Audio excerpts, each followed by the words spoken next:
तो चलिए इधर तैयारी, भगवान चिट्ठी पढ़ रहे। चिट्ठी में रुक्मणी जी ने लिखा था कि मैं अपनी सेविकाओं के साथ, रक्षकों के साथ मंदिर आऊंगी, देवी जी की पूजा करूंगी। जैसे ही भगवान उस चिट्ठी को पढ़ते हैं कि रुक्मणी जी कहाँ आएंगी, किस मंदिर में मिलेंगी, तो बलराम जी ने कहा, अरे छोटे बताता क्यों नहीं, चलना कहाँ है? तो कृष्ण जी ने बोला, चिट्ठी में ही तो लिखा है कहाँ मिलेगी और कहाँ से उसको लेना है। बलराम बोले, तेरे होने वाली घरवाली बड़ी समझदार है, सारी प्लानिंग करके भेजी, बिल्कुल ठीक मिल रही है तुझको। और इधर रुक्मणी जी 16 श्रृंगार में प्रवेश करती हैं।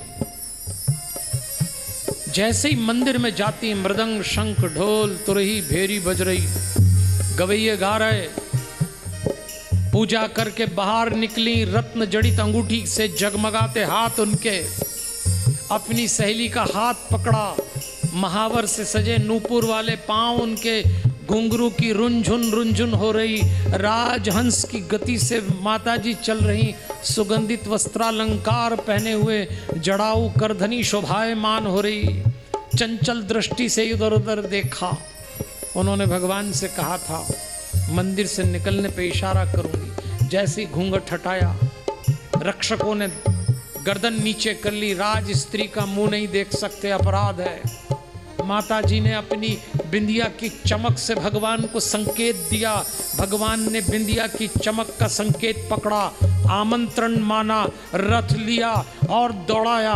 मंदिर की सीढ़ी पे माँ खड़ी, हाथ पकड़ा। संस्कृत में हाथ को पाणी कहते हैं। पाणी ग्रहण कर लिया। भगवान ने बैठाया उछाल के अपने पास, और भगवान कहते हैं, लो देवी, हो गया हमारा पाणी ग्रहण। मैं विष्णु तो आप लक्ष्मी, मैं राम तो आप सीता, मैं कृष्ण तो आप रुक्मणी। यह स्थान सदैव सदैव से आपके लिए आरक्षित है, बैठिए। एड़ लगाई घोड़े में और जो रथ दौड़ा, तब तक हल्ला मच गया, अपहरण हो गया, अपहरण हो गया, और सेना लाओ, अपहरण हो गया। रुक्मी दौड़ा।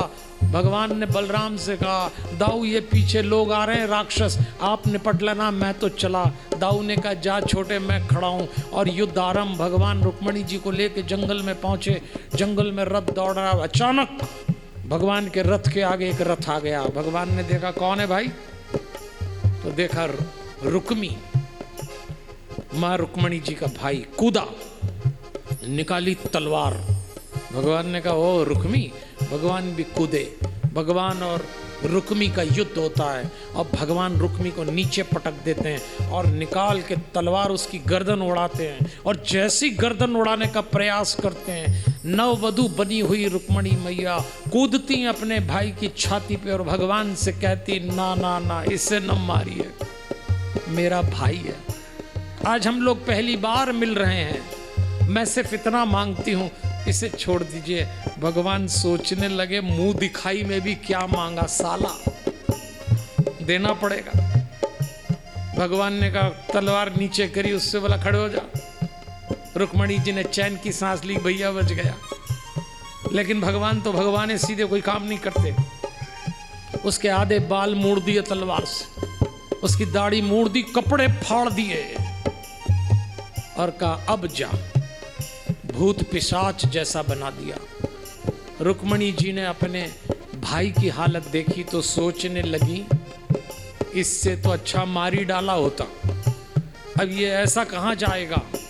और भगवान ने भी मनी मन सोचा, देवी जी को पता लग जाना चाहिए कि हमारा कोई काम सीधा नहीं होता, बांके नाम इसीलिए पड़ा है। वो भी समझ गई।